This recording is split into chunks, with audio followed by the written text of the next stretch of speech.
Riverside Studios on Monday night, I met a beginner writer who had gone to a lot of writing courses, and she said to me, I don't understand show, don't tell. I don't know what the difference is, because aren't we always telling? Isn't every story we tell us telling a story? And I completely understand where that comes from. For a language with, I would, suggest conservatively has a lot of words, using the word tell in show don't tell is possibly one of the ways we confuse people the easiest. So show don't tell, if I tell you my friend is such a bitch, which is a complex statement in itself if they are your friend, but let's say that I said that, you're not going to say in your head objectively, Rachel's friend is a bitch. You're not going to take it like that. You're not going to take it as gospel.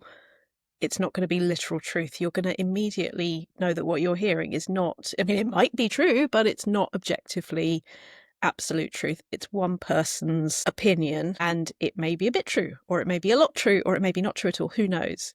But what you're not going to do is feel like you have evidence for it, because you don't. Whereas if you watch that person do the things they do, say the things they say, and if those things are within the remit of what you consider bitch, then you are going to go, Rachel's friend is a bitch. And that is show don't tell. When we give them the evidence, when we let them see how our body and our thoughts respond privately to a person, and what dialogue comes out of our mouths, what that tone of voice is like, what our body language is, what the tension in us is, they won't only see that person's behaviour, they will also see the reaction to that person's behaviour. So this is why show don't tell is such a great way to improve your writing through actually vulnerability. It's letting go of the control of telling someone what to think and trusting them, being vulnerable with them, giving them your evidence, which will actually bring them closer to how you really think and feel in the first place. So that's show don't tell. And that is kind of how I explained it last night. But the other way that I explained it last night, and the one that I think is maybe the most fun, is the five senses, is going into how do we experience the world? And the answer is we touch it, we taste it, we move through it, we engage with it through our sensory experience. So here's what I'm going to ask you to do today if you would like to get deeper into your writing world. I'd like you to think of a couple of scenes you're working on, or maybe scenes that you're avoiding working on that you know are out there somewhere in the story, but you haven't spent a lot of time with, and pick two of them and just put them mentally on the desk in front of you. You've got two options to consider, and let your mind go for a walk. What do you see in this one here? What's the air quality? What's the presence of the other person or people doing to you? You as your viewpoint character, whether that's literally you or not. And now the other one. Do I see, touch, taste, smell? And let your brain choose one for now. You're not sacrificing the other scene. You're just going, what am I in the mood for? Because I'm a big believer in having more than one tab open in your brain, because sometimes something is calling and sometimes the other thing is calling, and it's not always the one we plan, and that's completely okay, as long as you keep your deadlines. I love deadlines. They help you get them both done. Anyway, you pick your scene. And then you go for that walk, you go for that wander in the character's head. And you're not thinking, but I need to explain, and first I have to make it very clear that you don't.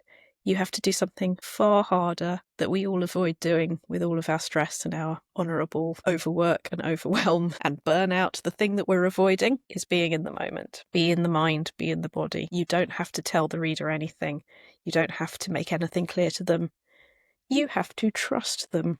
To look out of those eyes and see what you see, to listen out of those ears and hear what you hear, to notice body language, to notice tone of voice. That's what you do, and you move through that scene in natural time, and you find out more about that character and more about the world by doing that than by any number of pages of telling someone anything. Have a wonderful time. For a show don't tell exercise, if you want one to play with, here's one. Pick one of the following emotions: either joy, fury, or disgust. and pick one of the following body parts. And I'm doing, for those of you not watching on YouTube and listening to this, I'm doing a shuffle. I'm picking at random from my writing prompts. And the first body part is teeth. And the next one, nose. Final one, neck.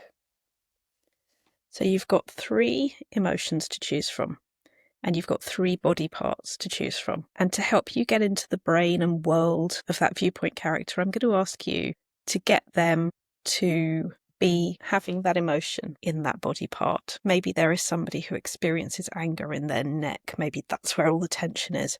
Maybe there is somebody who experiences joy in their nose. You can change it, you can put it anywhere, but make it unique. And the more you think, can't do that, the less pressure. The more whatever you do, you know is the right answer. Let me know who and where you end up. I'd love to hear. And if you want to let me know at the writer's gym at rachelknightley.com. See you soon.